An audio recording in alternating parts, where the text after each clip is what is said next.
Good morning student.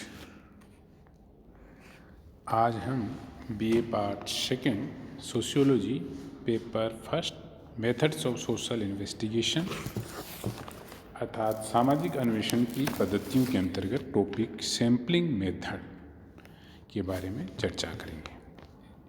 Sampling method या निदर्शन पद्धति समाज शास्त्र में अनुसंधान के क्षेत्र में एक महत्वपूर्ण पद्धति है, मेथड है। सामाजिक सर्वेक्षण एक व्यवस्थित एवं सुनियोजित प्रक्रिया है। अतः सर्वेक्षण प्रकार की योजना बनाते समय समाज वैज्ञानिक को यह निश्चित कर लेना आवश्यक है कि तथ्यों के संकलन के लिए उसे संपूर्ण जनसंख्या को अध्ययन का आधार बनाना है अथवा जनसंख्या के कुछ सदस्यों को प्रतिनिधि के रूप में चुनकर तथ्यों का संकलन करना है। इस प्रकार क्षेत्र से तथ्यों का संकलन दो रूपों में किया जा सकता है। पहला, संपूर्ण क्षेत्र का अध्ययन करके तथ्यों का संकलित करना, और दूसरा, संपूर्ण क्षेत्र में से चुनी गई कुछ इकाइयों का जो प्रतिनिधित्व करती है उस क्षेत्र का अध्ययन करना। इन दोनों के आधार पर सामाजिक शोध या सोशल रिसर्च, सामाजिक अनुसंधान की दो भिन्न विधियां विकसित हुई है। इसको पहला कहते हैं संगणना विधि और दूसरा निदर्शन अथवा प्रतिचयन विधि या सैम्पलिंग मेथड।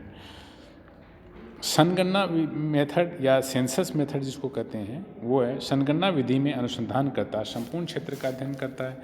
वास्तव में सेंसस शब्द का प्रयोग पूर्ण गणना के लिए किया जाता है। इसमें समस्त इकाइयों का अध्ययन के अंतर्गत ली जाती है। इसिडोर चीन का विचार है कि एक जनसंख्या के सभी तत्वों की गणना और या प्रत्येक तत्व के संबंध में प्राप्त की गई सूचना के आधार पर गुणों के निर्धारण को संगणना कहते हैं। केंडाल तथा बकलेन के अनुसार संगणना अथवा सेंसस शब्द पूर्ण गणना के अर्थ में प्रयुक्त किया जाता है। यह अर्थ प्रतिदर्श के साथ जुड़े हुए आंशिक गणना के रूप में भिन्न होता है। संगणना अथवा जनगणना द्वारा अध्ययन विषय के अंतर्गत आने वाली समस्त इकाइयों का अध्ययन करके निष्कर्ष निकाला जाता है। उदाहरण के लिए यदि कॉलेज में पढ़ने वाले विद्यार्थियों के दहेज संबंधी विचार जानने हैं तो शिक्षण संस्थाओं में पढ़ने वाले समस्त विद्यार्थियों से पूछताछ करके आवश्यक सूचनाएं एकत्र की जाएंगी और उसी के आधार पर उनके दहेज संबंधी विचारों के विषय में अपने निष्कर्ष या कंक्लूजन निकाल सकेंगे। यही संगणना पद्धति है। हमारे देश में प्रति 10 वर्ष बाद की जाने वाली जनगणना इसी विधि से की जाती है।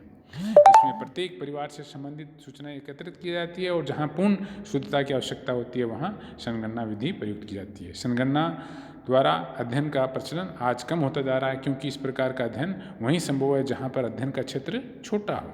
बड़े क्षेत्र में अनुसंधानकर्ता की शक्ति, समय एवं साधन तीनों की सीमितता के कारण इस प्रकार का अध्ययन संभव नहीं है। इस विधि के भी कुछ गुण हैं। मेरिट्स ऑफ सेंसस मेथड, संगणना की विधि की, जैसे अधिक विश्वसनीय सूचनाएं, इन्फॉर्मेशन मोर रिलायबल, विस्तृत जानकारी, वाइडर इन्फॉर्मेशन, और तीसरा सूटेबल फॉर हेट्रोजीनियस एरिया, विभिन्नताओं के क्षेत्र में उपयोगिता।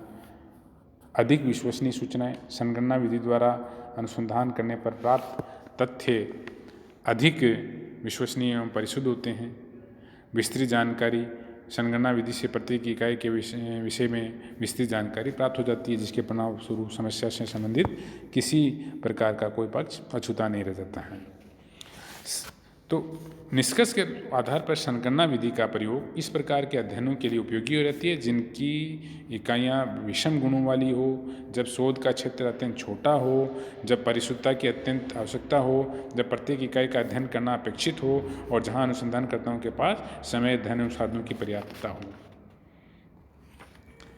इस प्रकार संगणना की कुछ लिमिटेशंस भी है, जैसे वाइडर एरिया, विशाल क्षेत्र होना चाहिए, अधिक समय, माध्य, नीड्स मोर टाइम, अधिक समय की आवश्यकता होती है, व्यापक संगठन एवं श्रम साध्य, wider organisation and labour consuming, है ना, विस्तृत अध्ययन के लिए अनुपयुक्त, unsuitable for deep study, more expensive.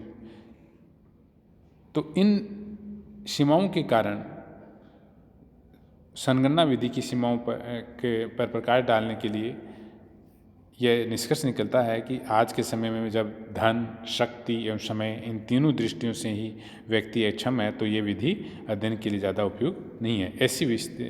ऐसी स्थिति में दूसरी विधि निदर्शन विधि, जिसको कहते हैं सैम्पलिंग मेथड, अनुसंधान की अति सरल विधि मानी जा सकती है, जिसमें समग्र में से कुछ इकाइयों को प्रतिनिधि के रूप में चुन लिया जाता है और उनके संबंध में उचित व अनिवार्य जानकारी प्राप्त कर ली जाती है। निदर्शन विधि वैज्ञानिक विधि भी है, जिसमें न्यूनतम धन, समय एवं साधनों के आधार पर न्यूनतम अध्ययनकर्ताओं द्वारा अध्ययन करना संभव होता है। उदाहरण के लिए, यदि किसी गंभीर समस्या के विषय में युवा वर्ग जो महाविद्यालयों व विश्वविद्यालयों के छात्र हैं के विचारों को जानना हो तो कुछ प्रतिनिधि स्वरूप कॉलेज चुनकर उन्हीं के विद्यार्थियों के विचारों का अध्ययन किया जाएगा जो संपूर्ण विद्यार्थी वर्ग के विचारों का प्रतिनिधित्व करेंगे।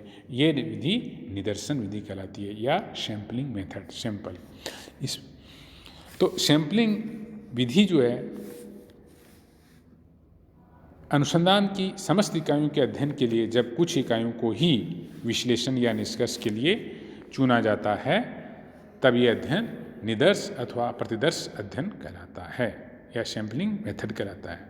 अर्थात प्रतिदर्श या निदर्श एक विस्तृत क्षेत्र में से चुनी हुई कुछ इकाइयों के समूह का नाम है और इन इकाइयों के विस्तृत क्षेत्र में से चुने जाने की प्रक्रिया निदर्शन या प्रतिदर्श सैम्पलिंग कहलाती है।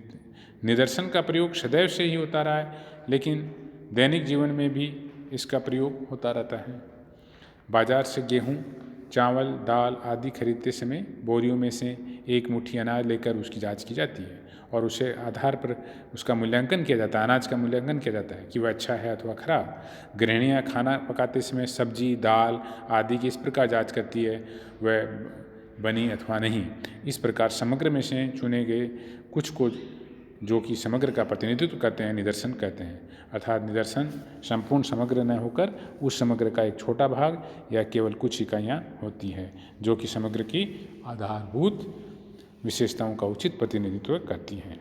निदर्शन विधि का सर्वप्रथम प्रयोग सन 1915 ईस्वी में लंदन में बावले ने किया था, जिसने 2 वर्ष में अपना सामाजिक सर्वेक्षण इस विधि से पूर्ण किया।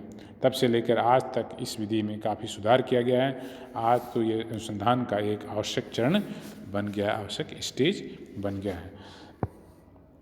निदर्शन को समाजशास्त्रियों ने परिभाषित इस प्रकार किया है, जैसे गुड एवं हॉट के अनुसार एक निदर्शन, जैसा कि उसके नाम से स्पष्ट होता है, एक विस्तृत समूह का एक लघुतर प्रतिनिधि है। प्रसिद्ध समाज वैज्ञानिक पीवी यंग का कहना है कि एक सांख्यिकीय निदर्शन संपूर्ण समूह अथवा योग का एक लघुकृत आकार का चित्र है जिससे कि निदर्शन लिया गया है। बोगार्डस के अनुसार निदर्शन एक पूर्व निर्धारित योजना के अनुसार इकाइयों के एक समूह में निश्चित प्रतिशत का चयन है। सिम्पसन एवं काफ्का के अनुसार एक निदर्शन समग्र का वह अंश है जिसका चयन अनुसंधान के उद्देश्य के लिए किया जाता है। इन सारी परिभाषाओं के आधार पर यह कहा जा सकता है कि समग्र में से चुने हुए एक अंश अथवा इकाई समग्र का प्रतिनिधित्व करती है अथवा जिसमें समग्र के सभी लक्षण विद्यमान रहते हैं निदर्शन कहलाता है। ये निदर्शन इकाइयाँ समग्र की आधारभूत विशेषताओं का प्रतिनिधित्व करती है तथा प्रतिनिधि इकाइयों के अध्ययन द्वारा प्राप्त निष्कर्षों को संपूर्ण या समग्र इकाई पर लागू किया जा सकता है। तो ये आज निदर्शन का एक तरह से इंट्रोडक्शन और इसकी परिभाषा के बारे में जाने। अगले वीडियो में हम लोग चर्चा करेंगे कि निदर्शन के आधार क्या हैं, बेसिस ऑफ सैम्पलिंग, और फिर कैरेक्टरिस्टिक्स ऑफ रिप्रेजेंटेटिव सैम्पलिंग, प्रतिनिधित्वपूर्ण निदर्शन की विशेषताएं। Thank you.